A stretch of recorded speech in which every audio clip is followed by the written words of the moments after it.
Trisha POV. Pagkatapos ng dalawang subjects ay recess time na namin, kaya pumunta na kami sa cafeteria. Pagdating namin doon ay nag-order kami at naghanap ng table. Pagkatapos naming makahanap ay umupo na kami at kumain. Mukhang hindi ko nakita ngayon si Inigo ko. Hindi ba siya pumasok? Namimiss ko na siya. Hoy Trisha, explain. Si Alice. Paano ko ba to sisimulan? Nakita kong titig na titig yung dalawa sakin, kaya sinabi ko na sa kanila lahat-lahat. Kaya ayon hindi makapaniwala. Ang swerte mo naman friend. Sabi ni Jana habang kinikilig. Anong swerte roon? Kung alam nyo lang. Ayaw ko talaga. Kung hindi lang to para sa magulang ko ay hindi ako papayag. Oo nga Trisha. Sana makatagpo rin ako ng ganun kagwapo na lalaki. Sabi ni Alice. Nangangarap. Ewan ko sa inyo, sabi ko sabay subo ng burger. Pero Trisha, mahal mo ba siya? Tanong ni Alice. Hindi. At kahit kailan hindi ako mafo-fall sa kanya. Napilitan lang naman ako dahil may utang kami sa kanila. Sagot ko, totoo naman kasi. Ayaw ko namang makulong si daddy. Huwag magsalita ng hindi tapos. Baka lunukan mo yang sinabi mo. Baka isang araw magugulat ka na lang, mahal mo na pala siya at ayaw mong mawala siya sa'yo. Sabi ni Alice, hindi mangyayari yun. Si Inigo lang talaga ang mahal ko. Wala nang iba. Hindi na lang ako sumagot. Alam ko naman kasi na hindi mangyayari yun. Hindi ako mahuhulog sa kanya. Pagkatapos naming kumain sa cafeteria, ay bumalik na kami sa room namin. Pagkatapos ng last subject namin, ay lumabas na kami ng room. Naglalakad kami ngayon sa hallway papunta sa parking lot. Pagdating namin sa parking lot ay naroon na yung sundo ng dalawa. Kaya ako na lang ang naiwan. Wala pa kasi si Anton. Dahil 20 years old na si Anton, ay binigay ng daddy niya ang isang kumpanya sa kanya. At siya ngayon ang namamahala. Kaya siguro wala pa siya dahil marami siyang ginagawa. Bakit kasi kailangan pa niya akong sunduin? Pwede namang umuwi ako mag-isa. Bye Trisha, paalam ni Jana. Bye rin Trisha. Paalam din ni Alice. Sige bye. Ingat kayo. Sagot ko. Ngumiti lang sila at sumakay na sa kani-kanilang sasakyan. Habang ako ay umupo muna habang hinihintay si Anton. Ilang minutong paghihintay ko ay maya-maya pa ay dumating na si Anton. Bumaba siya ng sasakyan at pinagbuksan ako ng pinto. Kaya sumakay na lang ako. Habang nagbabiyahe kami ay panay ang tingin sakin ni Anton. Naiilang na nga ako. Pag kami talaga na aksidente. Ayaw ko pa naman mamatay. Hindi na ako nakatiis kaya tinanong ko siya. Bakit ka tingin ng tingin? Inis kong tanong. Wala. Na-miss lang kita. Sagot niya habang nakatingin sa daan. Automatiko namang namula ang pisngi ko dahil sa sinabi niya. God. Nakakahiya ang mukha ko na mumula. Bakit ba kasi ganyan siya? Hindi na lang ako kumibo hanggang sa dumating na kami sa bahay. Agad akong bumaba ng sasakyan at pumasok na diretso sa kwarto. Kinabukasan ay Sabado, kaya, pupunta ako ngayon kina mommy at daddy. I missed them so much. Kaya bumangon na ako at pumunta sa banyo. Pagkatapos kong maghilamos at mag-toothbrush, at magayos ay bumaba na ako. Pumunta ako sa kusina, nakita ko si Manang Tina na naglilinis. Good morning po Manang Tina, masigla kong bati sa kanya. Good morning din po Ma'am Trisha, bati rin sakin ni Manang Tina. Kilala ko na siya, kasi siya lang yung pumapansin sakin dito. Ngumiti lang ako sa kanya. Ma'am Trisha, kumain na po kayo. Sabi niya at ipinatong ang plato sa harap ko. Thank you po Manang. Nasaan po si Anton? Tanong ko sa kanya habang kumakain. Nauna na po ma'am. May aasikasuhin pa raw siya. Sagot niya, naiilang talaga ako kapag tinatawag akong ma'am. Manang huwag niyo na po akong tawaging ma'am. Trisha na lang po. Nakangiti kong sabi. Ha, ano kasi na, pinutol ko ang sasabihin niya. Kahit iha na lang po o di kaya ay tawagin niyo na lang akong anak. Sanay akong tawagin ganun kaysa ma'am. Napabuntong hininga naman siya. Ang kulit mong bata. Sige na nga, napilitan niyang sabi. Ngumiti na lang ako sa kanya. Manang, pwede po bang magkwento ka tungkol kay Anton? Wala pa kasi akong alam tungkol sa lalaking iyon. Nako ang batang iyon mabait yun. Puro trabaho ang inaatupag, pagpuri niya kay Anton. Muntika na akong mabilawkan sa sinabi ni Manang. Mabait yun. Hindi nga. Kailan? Saan? Paano? Mukhang hindi naman. Ganun po ba? Wala po ba siyang naging girlfriend dati? Tanong ko. Meron dati iha. Si Ma'am Paula. Sagot ni Manang Tina. Paula, siya ba yung nakita ko sa picture kasama ni Anton? Meron naman pala siyang girlfriend dati. Sana yun na lang pinakasalan niya. Pero bakit ganun? Parang ang isang bahagi ng puso ko ay parang tumututol. Ano pong nangyari sa kanila? Para na akong reporter. Nakita kasi ni Anton na may kahalikan si Ma'am Paula, grabe naman. Bakit kaya ang daming alam ni Manang Tina sa buhay ni Anton? Siguro matagal na siya rito na nagtatrabaho. Ganun po ba? Sige po Manang, salamat po sa pagkwento. Pupunta pa po kasi ako kina Mommy at Daddy. Sabi ko. Tumango lang si Manang Tina bilang sagot. Tumayo na ako at umakyat na papuntang kwarto at naligo at nagbihis. Nag-commute na lang ako papunta kina Mommy at Daddy. Trisha POV. Pagdating ko sa bahay namin, ay nadatnan ko sina Mommy at Daddy sa sala. Nanunood ng TV. Wala ba silang pasok sa office? Nang makita nila ako, ay agad nila akong niyakap. I missed them so much. I sit between them. Iha, nagpaalam ka ba sa asawa mo? Mom asked. God. Hindi pala ako nagpaalam kay Anton. Nakalimutan ko. Sa sobrang pagka-miss ko sa kanila, ay hindi na ako nakapagpaalam. Umiling ako bilang sagot. What? Baka hanapin ka niya, Mom said. Di bale i-text ko na lang siya. Mom, don't worry, i-text ko na lang po siya. Sagot ko. Habang abala ang mga magulang ko sa panunood ng TV, ay nilabas ko ang cellphone ko at tinext si Anton. Mom, Dad, bakit hindi kayo pumunta sa company? Tanong ko sa kanila. Pagkatapos kong mag-text. Mamaya pa kami pupunta roon, anak. Sagot ni Mommy. Tumango lang ako. Kaya naman sinulit ko ang pagpunta sa kanila na kasama ang mga magulang ko. Pagkatapos ng bonding ko sa mga magulang ko ay umuwi na ako. Pagdating ko sa bahay ay naroon na si Anton. Nagulat ako kasi ang aga niya umuwi. Tiningnan ko kung anong oras na. It's already 6. Pumunta na lang ako sa banyo. Hindi ko siya pinansin. He's busy with his gadgets. Nahihiya kasi akong pansinin siya. Ewan ko ba kung bakit. Saka wala naman akong sasabihin sa kanya. Pagkatapos kong maglinis ng katawan ay lumabas na ako ng banyo at nagbihis. Pumunta ako ng walk-in closet ko at kumuha ng pantulog ko. Pagkatapos ko ay pumunta na ako sa kama. Nakita ko si Anton na nakahiga sa kama. Paano to? Saan ako matutulog? Hindi ko kayang tumabi sa kanya. Saan ako matutulog? Inis kong tanong sa kanya. Tiningnan niya ako. Beside me. Bakit? Ayaw mo? Sagot niya na may nakakalokong ngiti. No. Ayaw ko. Sagot ko. Kainis. Well, bahala ka, malambot pa naman tong kama. Kaysa couch. Sabi niya at pumikit. Hindi pa rin naalis ang nakakaloko niyang ngiti. Kainis naman. Hindi ako sanay matulog sa couch. I have no choice. Lumapit ako sa kama at humiga. Pagkatapos ay ang isang unan ay nilagay ko sa pagitan namin ni Anton. Nakita ko namang commendat siya. Subukan niya lang na galawin ako.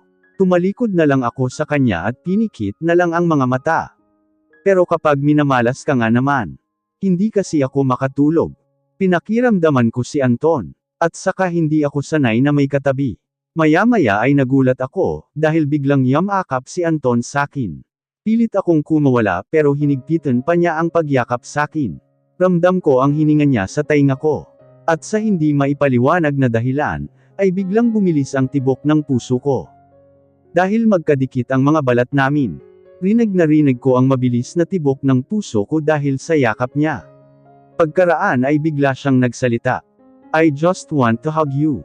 Pulong niya sa tainga ko na mas ikinabilis ng pagtibok ng puso ko. Hinayaan ko na lang na yamakap siya sakin. Dahil kahit anong gawin ko ay hindi ko matanggal ang mga braso niya na nakayakap sakin. Kinaumagahan pagkagising ko ay nakita ko si Anton na nakatayo sa may pintuan, habang nakatingin sakin. May dumi ba ako sa mukha? O baka naman may natuyong laway sa pisngi ko, nakakahiya yun. Pinunasan ko ang pisngi ko. Baka kasi may laway pero wala naman. Anong problema nito? Matutunaw na ako sa kakatingin niya.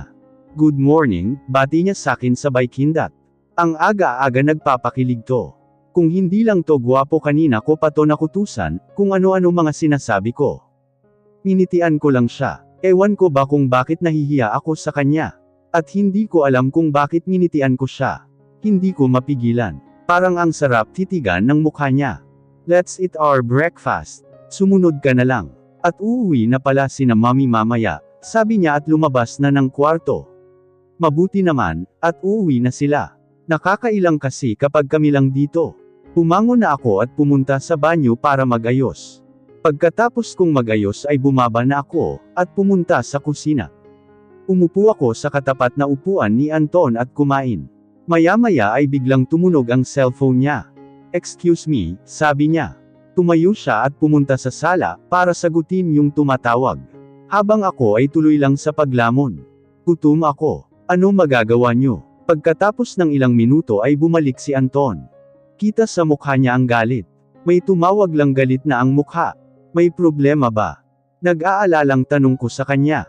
Nothing, walang emosyong sagot niya. Hinayaan ko na lang siya. Baka may problema lang sa kumpanya nila. Ano naman kaya ang problema sa company niya? Teka, bakit ako concerned sa kanya? Ano ba tong nararamdaman ko? Dati hindi naman ganito. Posible kayang ma-inlove ako sa kanya. Hindi naman siguro. Pagkatapos naming kumain ay pumunta na lang ako sa kwarto. Mga ilang minuto pa ako sa kwarto, nang mapasyahan kong bumaba na lang. Ang boring naman kasi kapag nasa kwarto. Pababa na ako ng hagdan nang may nakita akong isang babae na nakatalikod. Teka, si Mommy Monica ba yan? Akala ko mamaya pa sila darating. Bigla siyang humarap kaya nakita niya ako. OMG! Iha, sigaw ni Mommy Monica at niyakap ako. Kaya niyakap ko rin siya. Namiss kita iha, nakangiting sabi niya. Namiss ko rin po kayo. Sagot ko. Pagkatapos namin magyakapan, ay umupo kami sa sala at nagkwentuhan. May binigay siya sa akin na regalo. At maya-maya ay nagsalita siya. Iha, ano may nabuo na ba? Nakangiting tanong ni Mommy Monica. Bigla naman akong nagulat sa tanong niya. Kaya hindi ako nakasagot. Joke lang iha. Alam ko bata ka pa, tapusin mo muna ang pag-aaral mo. Sabi niya at ngumiti. Nakahinga naman ako ng maluwag sa sinabi niya. Pero gusto ko sa'yo lang ako magkakaapo, nakangiti niyang sabi. Ang bata-bata ko pa para riyan. Tapos pinaplanuhan na kaagad. Tumungo na lang ako at ngumiti sa kanya. Kinabukasan, maaga akong gumising dahil may pasok na naman ako. Ayaw ko pa sanang bumangon, pero kasi ang alarm clock ko ang ingay. Kaya bumangon na lang ako. Tumingin ako sa tabi ko. Wala na si Anton. Pumunta na ako sa banyo para maligo. Pagkatapos kong maligo ay nagbihis na ako. Pagkaraan ay bumaba na ako. Ayaw ko na mag-umagahan. Usog pa kasi ako. Diretso lang ang lakad ko, hanggang sa nasa sala na ako nang may nagsalita. Where are you going? Napalingon ako at nakita ko si Anton. Papasok na sa school. Sagot ko. Bigla namang umiba ang ekspresyon ng mukha niya. Eat first before you go to school. Sabi niya. Ayaw ko. Usog pa ako, sagot ko. Akmang maglalakad na sana ako nang magsalita siya. Hindi ka papasok kapag hindi ka kumain. Wag matigas ang ulo Trisha. Inis niyang sabi. Seriously? Ano siya daddy ko? Asawa mo lang naman siya Trisha. Heist naman. Isa pa itong utak ko. Tiningnan ko siya. Parang kakainin ako ng buhay sa sama ng tingin sa akin. Nakakatakot naman magalit to. I have no choice kundi ang pumunta sa kusina para kumain. Pinigyan ako ni Manang Tina ng plato. Naroon din sina Mommy Monica, Daddy Hodeo at Ate Antoinette na kumakain. Nakangiti silang nakatingin sa akin, at kay Anton na nasa likod ko. Nagsandok na ako ng kanin, at kumuha ng ulam. Nakita kong nakatingin si Anton sa akin. Kaya hindi ako makakain ng maayos. Pinabantayan niya kasi ako kumain. Bakit? Tanong ko sa kanya na hindi nakatingin. He smirked. Nothing, mauna na ako sa sasakyan. Sagot niya pagkatapos ay naglakad na. Si Ate Antoinette naman ay nakangiti na nakatingin sa akin. Ngumiti na rin ako. Pagdating ko sa school ay naglakad na ako papunta sa room ko. Habang naglalakad ay may biglang bumati sa akin. Hi, nagulat ako dahil si Inigo pala yon. Hello, nauutol kong bati sa kanya. Ang gwapo niya. Papunta ka na ba sa room natin? Tanong niya sa akin. Oo. Papunta na ako roon. Sagot ko naman. Habang pinipigilan ang kilig. Let's go. Papunta na rin ako roon, sabi niya. Tumungo na lang ako. Sabay kaming pumunta sa room namin. Nakita ko naman na maraming nakatingin sa amin ni Inigo habang naglalakad. Yung iba ay masakit ang tingin. At syempre isa na roon si Kendall, na kung makatingin ay parang kakatayin ako. Anton POV. Nandito ako ngayon sa office ko, I'm busy. Nakatambak kasi ang mga files sa table ko. Pero okay lang kasi pag nakikita ko yung magandang mukha ni Trisha, ay nawawala lahat ng problema ko. Ayaw kong mawala siya sakin. Siya ang buhay ko. Ayaw kong maaga siya sakin ng iba. She's mine. Akin lang siya. Noong una ko siyang nakita ay akin na siya. Natauhan ako nang may kumatok sa pinto. Come in, sagot ko roon sa kumakatok. Bumukas ang pinto at iniluwa roon ang isang babae, na ayaw ko nang makita pa. Hi babe, malandi niyang bati. Yeah. Paula San Jose is a slut. She's my ex-girlfriend. Niloko niya ako. Nakita ko siyang may kahalikan. Minahal ko rin naman siya kaso niloko niya ako. Siya yung unang babae na seneryoso ko, pero hindi ko akalain na lalakuin niya lang pala ako. Why are you here? Malamig kong tanong sa kanya. Para makita ka. Because I missed you babe. Sagot niya.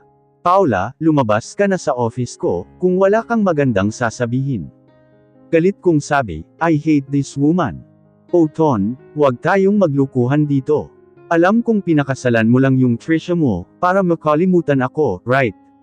Tanong niya, nakakairita. Ayaw ko sa lahat ang tinatawag niya akong Ton. Pamilya ko lang ang tumatawag sakin ng ganon. Paula, I love her. Sagot ko, talagang ginagalit ako ng babaeng to. Really babe? Paano ako? Mahal pa rin kita Ton. Sagot niya. Wala akong pakialam. At wag mo akong tawaging Ton. Kaya lumabas ka na bago pa kita ipakaladkad sa guard. Galit kong sagot. Okay. Pero makinig ka sa sasabihin ko Ton. Babalik ka rin sakin. Sisirain ko ang relasyon niyo ng asawa mo. Galit niyang sabi at naglakad na palabas ng office ko. Subukan niya lang sirain kami. Bakit pa siya bumalik? Mahal ko si Trisha. At walang kahit sino ang makaka-copy heel sa pagmamahal ko sa kanya.